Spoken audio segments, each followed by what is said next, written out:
Passing the Mic, a series of conversations that will address the issues that matter most to school leaders, teachers, students, and parents. I'm Sashel Harris. Trousdale County is a small rural community of 3 schools outside of Nashville, and like the rest of the country, has been impacted by the COVID-19 pandemic. In today's conversation with our CEO, Dan Weisberg, and Superintendent Clint Satterfield, we'll hear how he and his team address the many challenges of preparing for a school reopening, and how he continues to level strong instructional materials in a digital setting. We hope you enjoyed this conversation. Dan and Clint, take it away. Well, thank you again, Dr. Satterfield and Jennifer. Thank you so much for spending some time with us. I wanted to start by asking, you wrote a couple of great pieces for Tennessee Score that I've read, and in one you talked about coming back from a session with your teachers and school leaders, and having been in education for 35 years and dealing with a kind of crisis you've never dealt with before. And at that point, thinking maybe schools might be shut down for a couple of weeks. Just what was it like as a very experienced leader to be kind of, when did the realization hit that, oh, this is going to be more than a temporary issue that we're all going to have to deal with? And what was that like as an experienced leader to deal with that magnitude of crisis? I don't really know if I ever knew exactly what we were up against until the governor came out and closed schools for the remainder of the year. We were always maybe naive, but hopeful that the school closure would be temporary and that we would have students back in school at some point in time. We started from the beginning, talking to our principals as we saw the news, that it had gotten in the United States by a cruise ship or something, and then some cases were showing up in California. We were just saying that, it might get to Tennessee, and then we might be closed for a couple of weeks. And just what ideas did we have about continuing learning for a short-term or intermittent closure? We started developing, of course, we're a small rural district, don't have a lot of resources. We have one-to-one devices in our secondary schools, but we don't let students take them home, because we were concerned about breakage and theft and those types of things. But so we developed an analog system of basically paper packet continuity of learning plans that we had for a couple of weeks. And then we also coupled that with spring, that was coupled with spring break. So there was another week that we would be out for spring break. So we had a plan for, 2 to 3 weeks, hoping that we would return.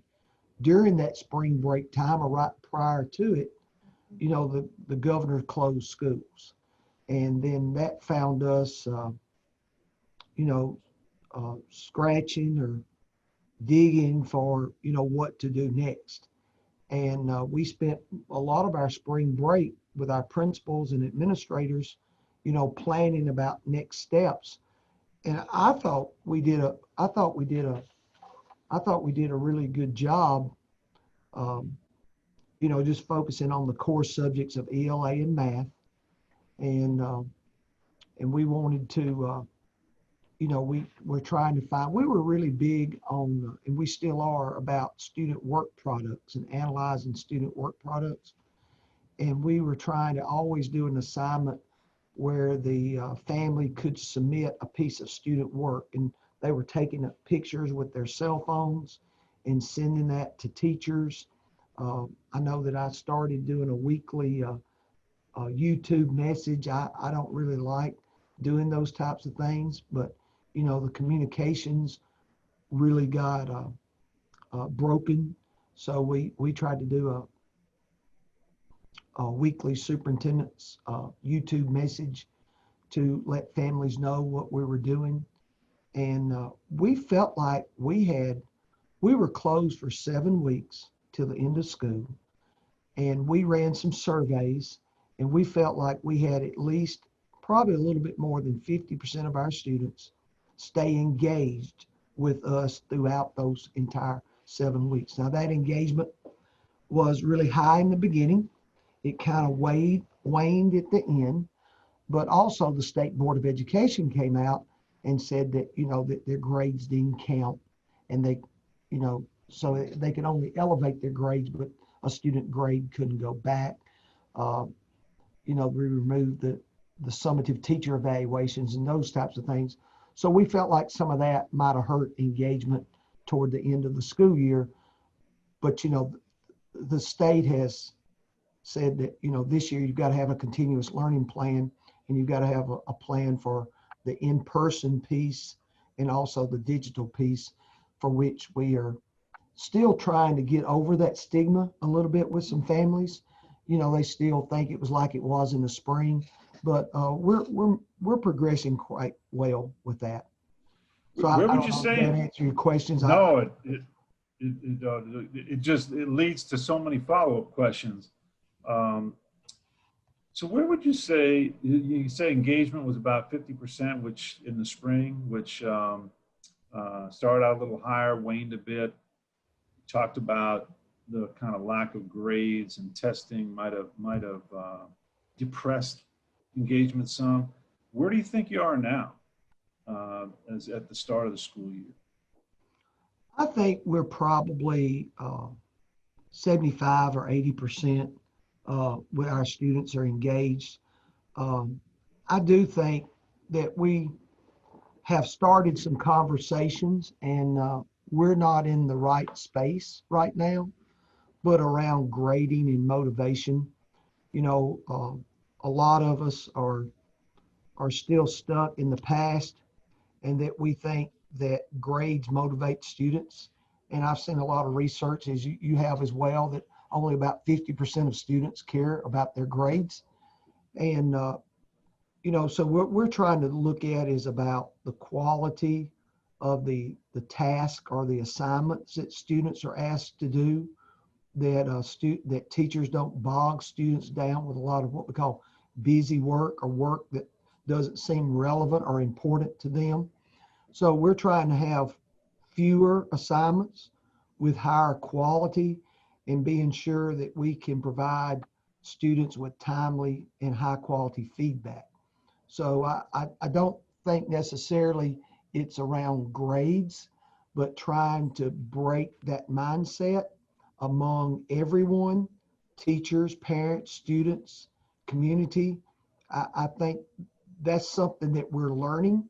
I think it's something we're getting better at, but we have not arrived at this point.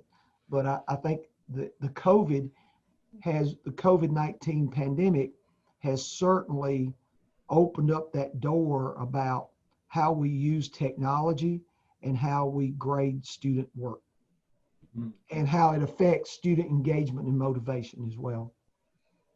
So let me, I want to talk a little bit about pre-COVID and where you were as a school system when it hit, because you have done, you and your team and everybody, all your staff have done really good work, particularly on literacy.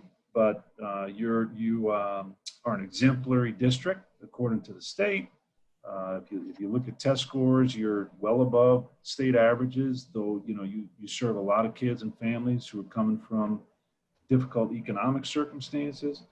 But you had really dug in on the kinds of things you're talking about. Quality of tasks and assignments. This wasn't a new thing in Trousdale. Early grade literacy, making sure all students had access to grade level work.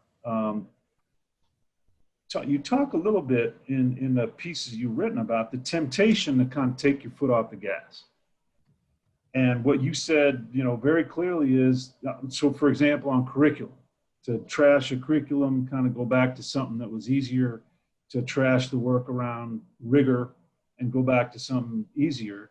And you made a clear decision. You're not going to do that, even in the midst of all the hardship and pandemic. Talk a little bit about that. Like, what was the temptation? What were the conversations that happened with educators and with families? And how did you come to say, you know what, we're going to keep our goals in place? Well, a lot of times around here, we talk about negotiables and non-negotiables. And the we have spent, as you know, we've talked enough to know, that we have really put our flag on the hill of high quality curriculum and materials, and coupling that with high quality instruction. And we've just come too far. We've come too far to go backwards in the midst of COVID, knowing that eventually we're going to get out of this COVID pandemic, and then students who weren't once in kindergarten are going to appear in the second grade and vice versa. And then all of a sudden, if they haven't been exposed to high quality materials and high quality instruction, then they're going to be behind, for a lifetime. So we wanted to resist the temptation to scratch and ditch what we've worked so hard for, to go into like gimmicks, and there's a lot of gimmicks out there that teachers could find on a web search and could quickly take them out of our curriculum and our adopted curriculum and materials. So we said from the very beginning, we know at some point in time, we're going to get out of a COVID pandemic. We're going to have to come right back to where we are now. And there's no sense in losing our teachers and their instruction and our instructional practices just due to the pandemic. So what we've said is we're going to stay within our curriculum and materials at all cost. And I think we've done that, so far. And but we've really resisted the temptation to do something that might be a little easier. And even when, when other people like the State Department are trying to get you to do other things, like what feels like gimmicks. So, and that's hard with teachers. They say, well, the State Department had this out. Yeah, but we don't do that. We stay. I'm an old football coach, and I'm really big in staying with the game plan. And we've got a game plan. We want to stay with that game plan, and we still feel like that's working for us. We've just got to learn how to deliver that, those curriculum and materials in a digital learning space. So, and how are your teachers and principals, administrators, like, how are they reacting to that commitment on your part that, we're not going to do the gimmicks, we're going to stick with the game plan? Surprisingly, we have not had any pushback whatsoever. And I think one of the things that has helped us is, for the past 3 to 4 years, that's been our initiative, high quality instructional materials. And our teachers have learned their curriculum, and they know the nuances, and they're accustomed to it. And they really didn't want to get out of it themselves, because they have become accustomed and familiar and had a lot of trust, with the results that they have gotten with students, over the period of time that we've had high quality curriculum and materials. So there's a high trust with it, and our teachers didn't really want to get out of it. The biggest issue that we had was just the technology pieces, that there's a little gimmick program or something that I could put in, and all of a sudden is, if you're not careful, a little gimmick here and a little gimmick there turns into repeal and replace, your curriculum. And that's what we were trying to avoid. Yeah. You mentioned getting on YouTube every week and doing a video update for your families. Tell me a little bit about how you've approached communication, which I know is really, really important to you. You know, it's maybe all important. Communication with families, with students in the community. Now you're dealing with a crisis where things are changing all the time. The state is, you know, sending out all kinds of directives as they're assessing the situation. How have you dealt with communicating during this crisis? And you also mentioned, like, you got a lot of families who don't have access to devices and broadband and so forth. How have you dealt with it, and how do you think it's going? Well, you know, right now, you know, we're doing a hybrid model. So we have in-person training, in-person schooling on every other day. So that has helped our communications immensely. But in the spring, when we were in a closure, and we knew this before we started, is parents are not going to listen to the superintendent. They put their trust in their classroom teacher. And what we wanted to do was to have weekly communications from the teacher reaching out to those families.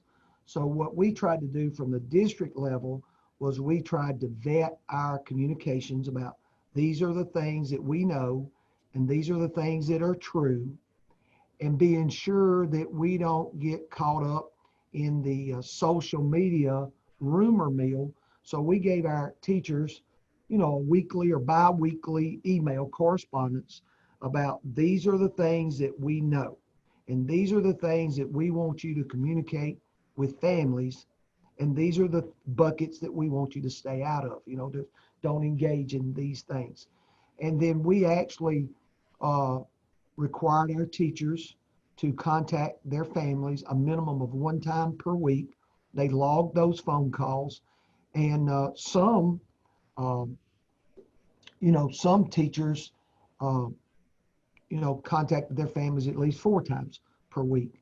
We got into a thing where, you know, at the secondary level, you know, where we had content area teachers, you know, they were sometimes the families felt like they were bombarded by phone calls, and we had to kind of rethink, you know, get a schedule about that.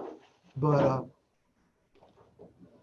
we, again, it was the personal conversations that we had that teachers reached out to families that I think made the big difference for us.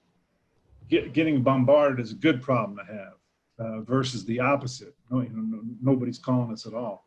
Yeah, and that's another thing is, and that's where another thing is that our at-risk students, our students with disabilities, our English language learners, those teachers reached out, they gave them an additional level of support. So the regular content teacher was reaching out to those families, and then also their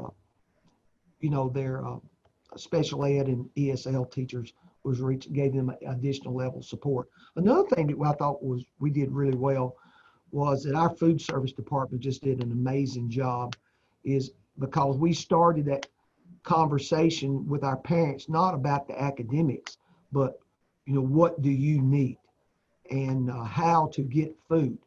And we connected to our families around their needs. And our food service department, of course, we learned as we go. We had pickup deliveries, and then all of a sudden we did on-site pickups. And then toward the end, we learned how to even do door-to-door deliveries using our bus drivers.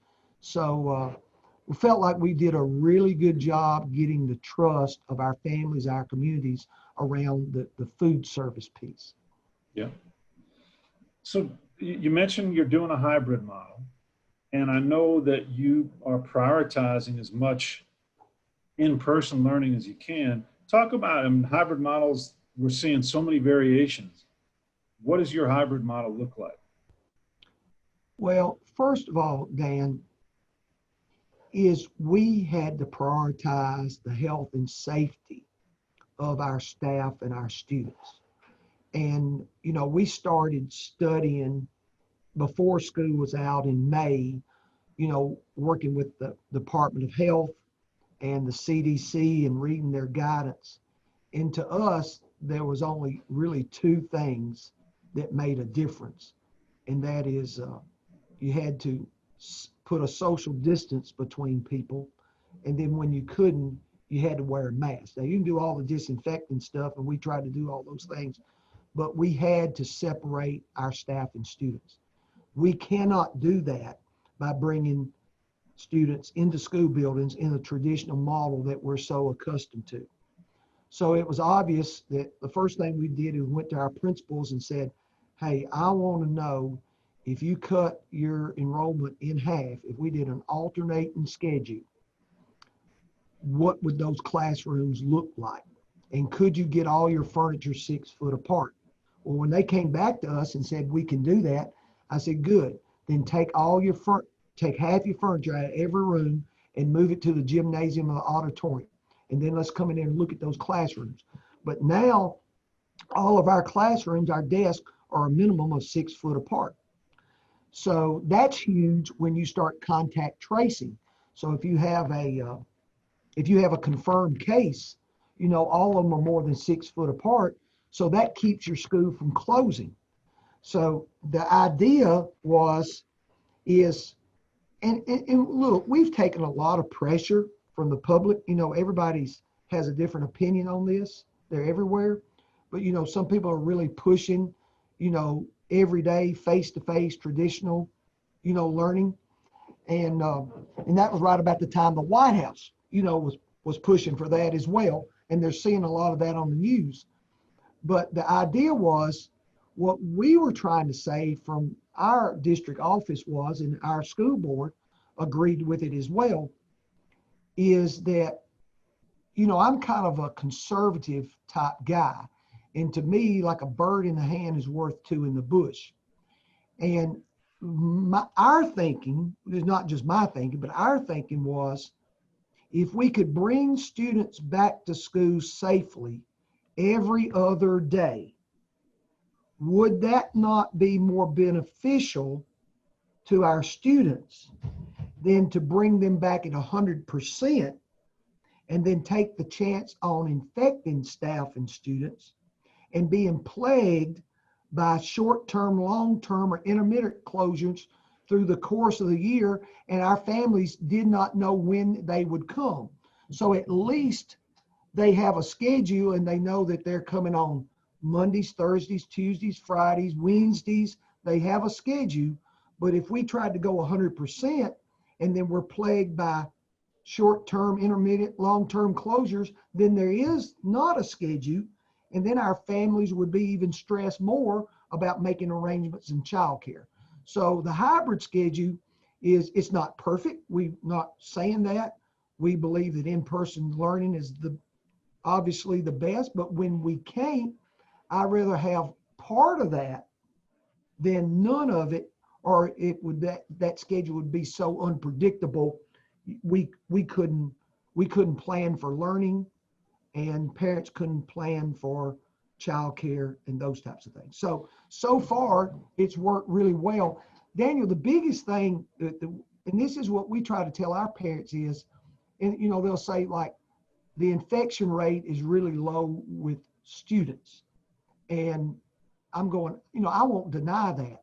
But the issue with us in a small rural county, and I guarantee you school districts having this problem across America, is we don't have a single substitute bus driver.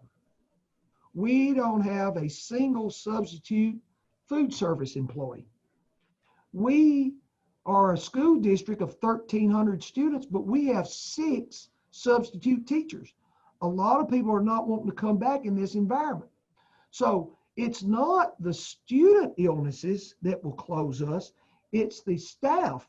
And then that's where the infection rates are higher, is with staff. So if we lose our staff, then we're going to have to close school. So the idea is how, again, like being an old football coach, this is the thing. I've got to keep my best players on the field. It's the only chance I've got to win big ball games. Well, my best players now are my principals, my food service, my teachers, my bus drivers, and I've got to keep them in the game. So the game plan is, what can we do to keep them in the game so that we can win? And that win is provide that face-to-face opportunity for our students. But when we can't do it 100% of the time, I'll take half of that is what I'm saying. Mhm. And I should say, for people that don't know, I mean, unfortunately, Trousdale County has not been immune to COVID-19. You have had some cases in the county, so it's not a theoretical possibility for you.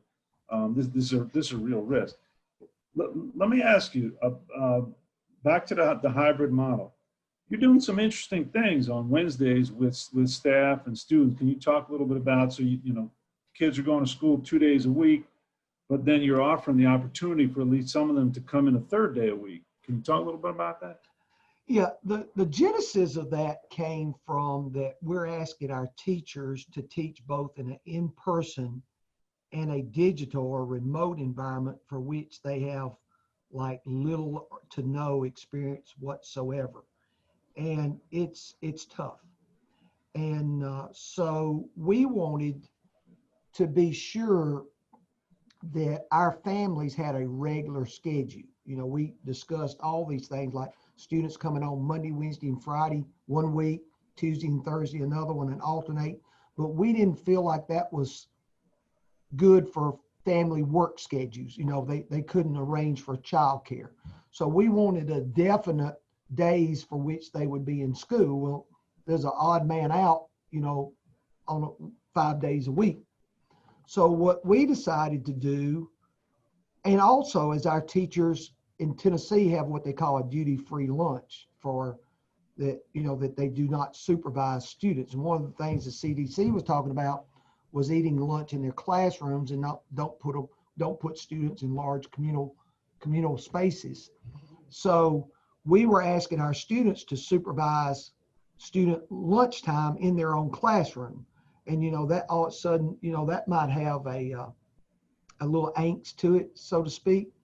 So what we did is we're using our Wednesdays now for for teacher planning, professional development, and that's kind of been the swap over, and that's gone over really well with teachers. And actually we've got trainings and stuff planned and for teachers during that time to help them teach in a remote setting better. And but then we also knew that families needed as much child care as they possibly get. That's one of the things that we hear is schools provide necessary child care where America can go to work. And we felt like that the older students might be able to care for themselves, the secondary students, but the elementary students, that would be impossible for them to do. So what we did is on that Wednesday, we had a kindergarten through 5th grade. It's like an enrichment day. So we commandeered all of our educational assistants, all our related arts teachers across the school district to go to the elementary school and then provide the art, music, physical education, extra things for students during that time, while our content area teachers did the common planning and the professional development. We also, with our special ed teachers and ESL teachers, that we are providing all the way from kindergarten all the way through the 12th grade an additional layer of support where they can come to their respective schools, and those teachers are working with those students. And we've had quite a bit of families take advantage of that. So that's worked well for us. We've had our content teachers been able to plan on the Wednesdays. We've been provided another layer of support for our most disadvantaged students, and then provide child care opportunities for our youngest students. It seems so important. And I see some districts that are starting to move on that, realizing that, childcare at a baseline is so important, and anything you can do to pull out all the stops to provide more of it is going to be helpful to families, particularly for the younger kids. So I think that's just terrific. I hope that's a model that others will copy. You mentioned a couple of times, Dr. Satterfield, look, you're a small rural county, you get 3 schools. I know that you talk to your peers in Metro Nashville and Memphis and Chattanooga and some more urban settings. What's different about the challenge for Trousdale County and that you have to deal with, the superintendent there, versus superintendents in the bigger urban districts? You know, basically, I think we're all faced with the same challenges. I think they can be, you know, on a larger scale in a larger district. You know, we're small, but we also don't have a lot of resources as well. So we have to manage, you know, very limited resources. But I'd say the biggest thing for us is, and I'll try not to get emotional about it, but I just think you've got to have the spine and the courage to do the right thing. You know, there's a 100 different opinions out there on the spectrum. You know, some think we should be in school every day, 5 days a week, and some doesn't think we should be in school at all. And so we have to look at the resources that we have. We have to look at the cases that we have, but we always have to keep students' interest at the forefront of what we do. So, you know, we just had to have the courage to say, we're going to do a hybrid model when everybody around us was not even mentioning the word hybrid. You know, in June, we were talking hybrid and everybody else was talking about going back traditional, full speed with 100% of students in classrooms. We did see our neighbors change before school started. You know, a lot of them went to hybrid, a lot of them delayed the start of school. One of the things that we're proud of is we started studying early. We networked with anybody that we could network with. We even talked to Miami-Dade County. And what I thought was interesting when somebody, you know, hooked us up with them, but what they had great experience was intermittent closures due to hurricanes. And they shared a lot of insights that, you know, a small rural district could use about how they use technology and that type of thing. So we read and we networked with everybody we could, and we built a plan that was good for us. And we were able to have the spine and the courage to stay with our game plan. You know, we developed a game plan and we stayed with our game plan. Now, I'm not saying there hadn't been some rough spots along the way, but I think the majority of our community today thinks, you know, we're doing the right thing. They would like to get back to 100% in-person learning, just like I would. But if we can't do that right now, I hope that we're doing the next best thing. Yeah, I really appreciate all of that. And you know, having worked in a district, in a place, New York City, where, you know, there's 8 million people and 9 million opinions on every issue, and everybody feels very strongly. So I totally appreciate how difficult that can be, and how important principles are to that. And on that score, I want to ask you a question. I mean, you have a motto for this year that I thought was very powerful, simple but powerful, and as simple clear thoughts are, which is just okay is not okay. Well, I took And that from AT&T, I believe. Well, I believe hey, that came from the AT&T commercial. I'm going to give you credit. Okay. For it, at least when it comes to K-12 education. So, why did you pick that motto? What does it mean for you and your team and the families? Well, honestly, I'd seen a lot of AT&T commercials. They've had some pretty good little skits there. You look at, you know, they had the kid on the Ferris wheel, and you know how dangerous that was, and he wanted to know if it'd been tested. He said, no, but what happens if you have an accident? We said, we just moved to the next community. You know, the tattoo artist, and, you know, he asked about his experience, and he said, you know, stay in your lane, bro. You know, he said, you know, everything's going to be fine. But in this COVID world, and we, you know, it's easy to be paralyzed by fear, you know, that we don't know what to do, and we don't know what to do, so we do nothing. And I think that's the worst thing that we can do, because we're educating children, and their education means everything. And, you know, most of my children don't know me, but they're counting on me and us to provide the highest quality education for them.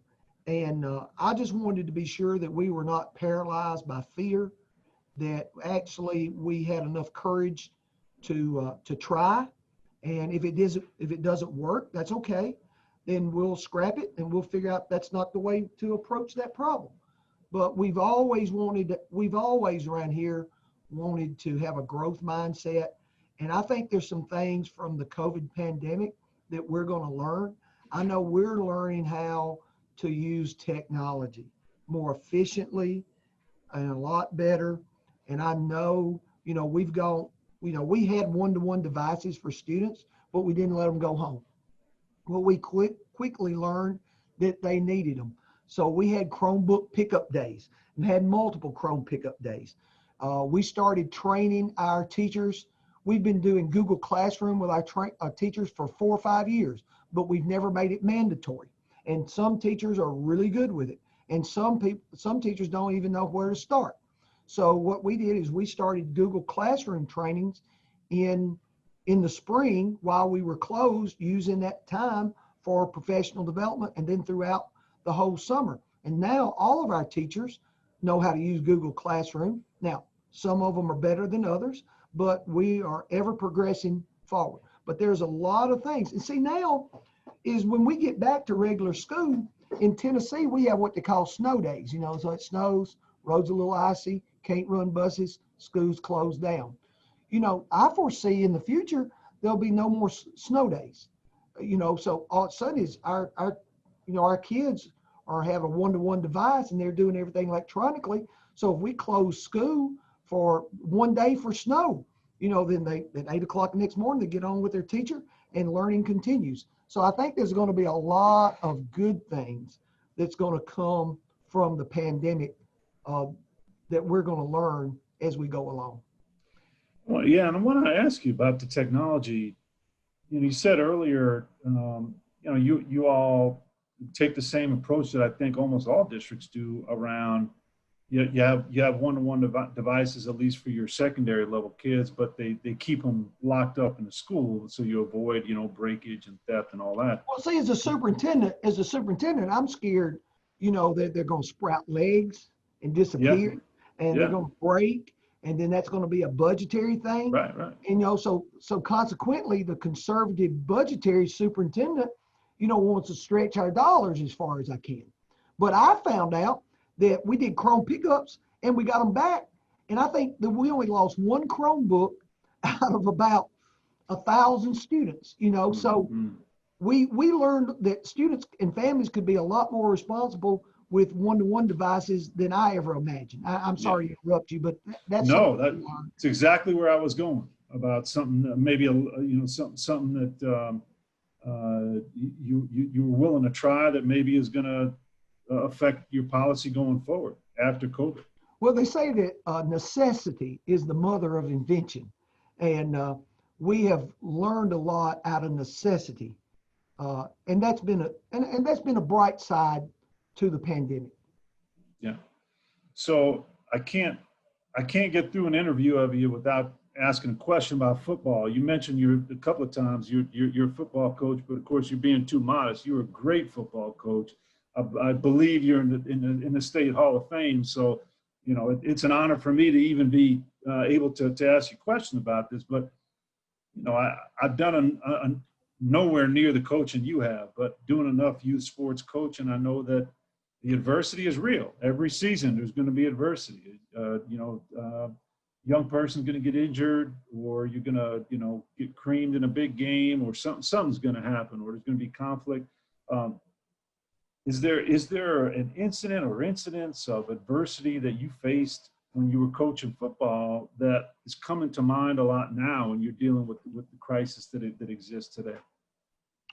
Well, I think I had one of my former players a long time ago that went to college at Tennessee State University, and he had a coaching class with the legendary track coach Ed Temple, and he brought me back a quote. I still have it in my wallet, and it's about wore out. But it says that Ed Temple said, the secret to success is how much can you endure and how much criticism can you take. That's the secret. And I have said that to people over and over. it's kind of been my guidepost as well. But the thing is that the difference between the winners and losers, whether it be on an athletic field or whether it be in life, is again about how much can you endure and then how much criticism can you take. Now, I'll tell you this, I've taken a lot of criticism, but I have tried to be strong and not let that affect, my moral compass, to provide a high quality education for kids. So I think regardless of what field of endeavor that we're in is, just having a strong faith, that we're going to get through the pandemic. Tomorrow's going to be better than today. And if we live by that, I think we have a chance to be successful. Most of the time, the difference between winning and losing is a very thin line. And that guy that hangs in there just a little bit longer is the guy that comes out on top. So that's what we're trying to do in our school district, is we're trying to find a way to make things work. We don't have all the answers, but I tell you this, I hope that I'm leading in a way that people have the courage to try new things. And if things don't work, then we just figure out that's not the way it works, and we'll try something different tomorrow. I appreciate that. Let me ask you another question, Superintendent, about the other big issue that's happened in our country right now, which is the reckoning around race and racial justice. And I know you serve families of color, you serve white families, you serve a pretty good mix of families in a small rural community. How is that? How is all the conversations about where our country is and where we're going around racial justice? How is that filtered down to the conversations you're having with your team, and how you approach education in Trousdale County?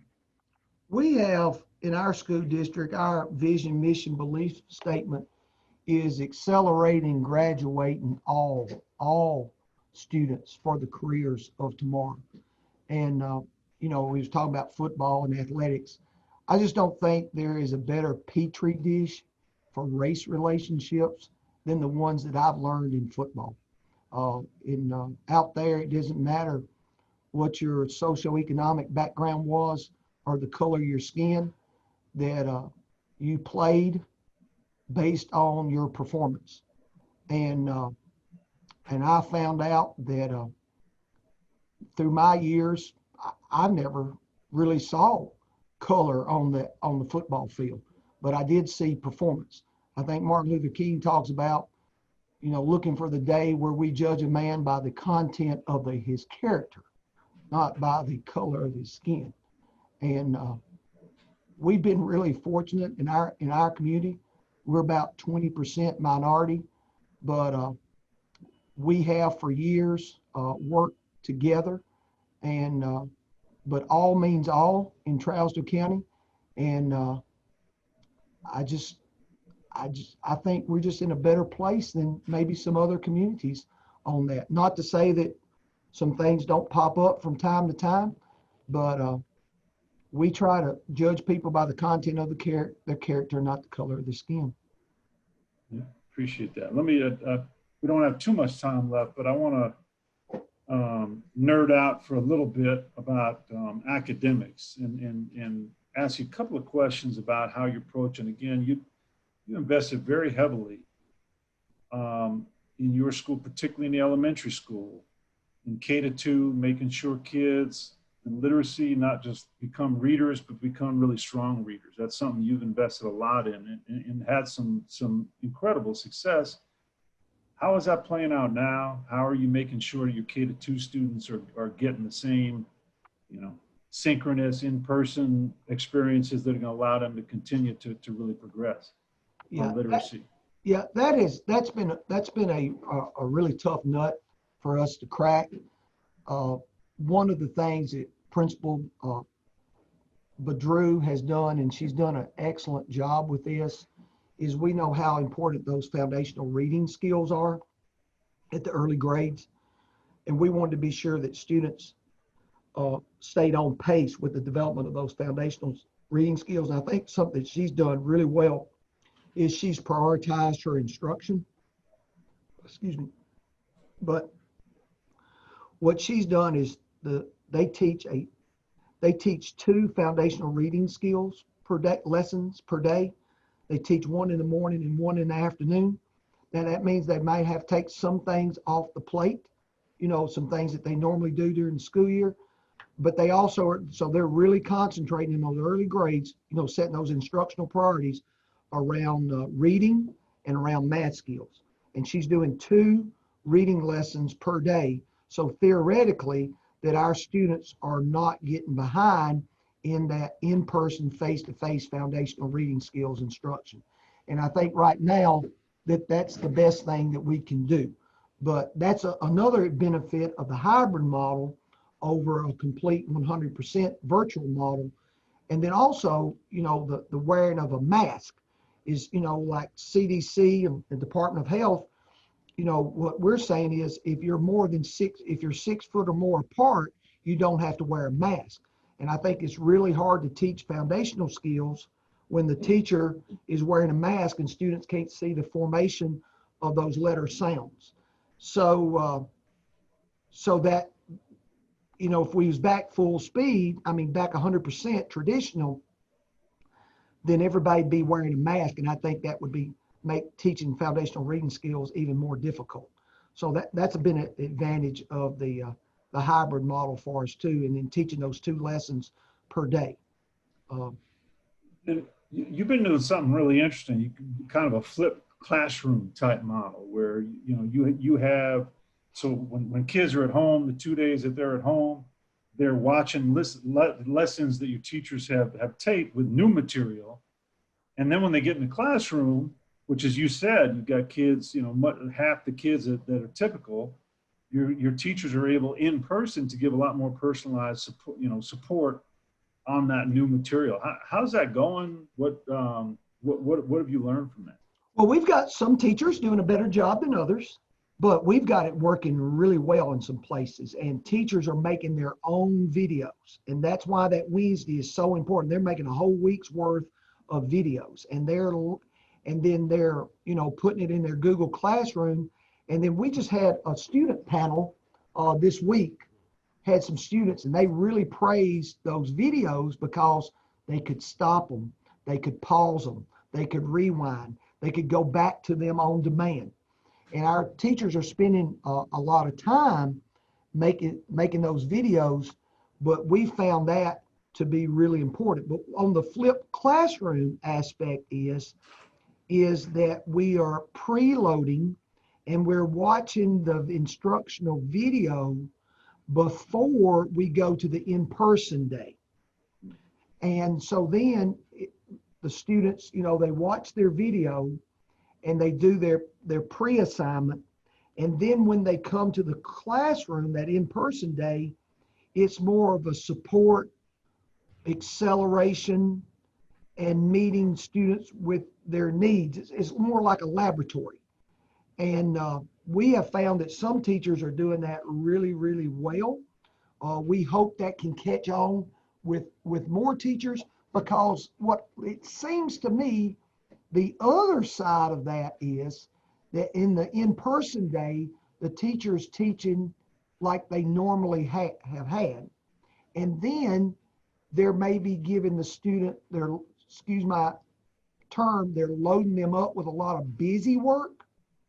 And then the student doesn't feel like that's worthwhile. It feels like it's busy. And then we lose the engagement piece.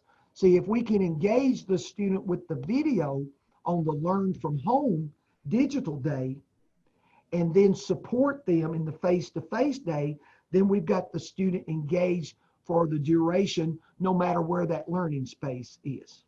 So that's a place that we're trying to move. We've had great success in some places. We would like to have more success in others with it.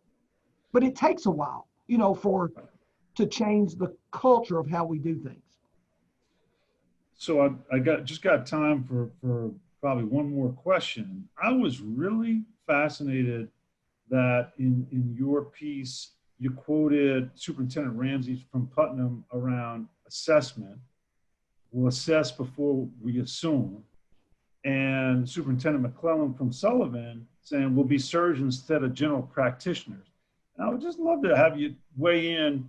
I think you said we should have some state assessments at the end of this year. What do you say to the folks who are like, gosh, oh, that's too much stress on kids, or it's not going to give us any useful information?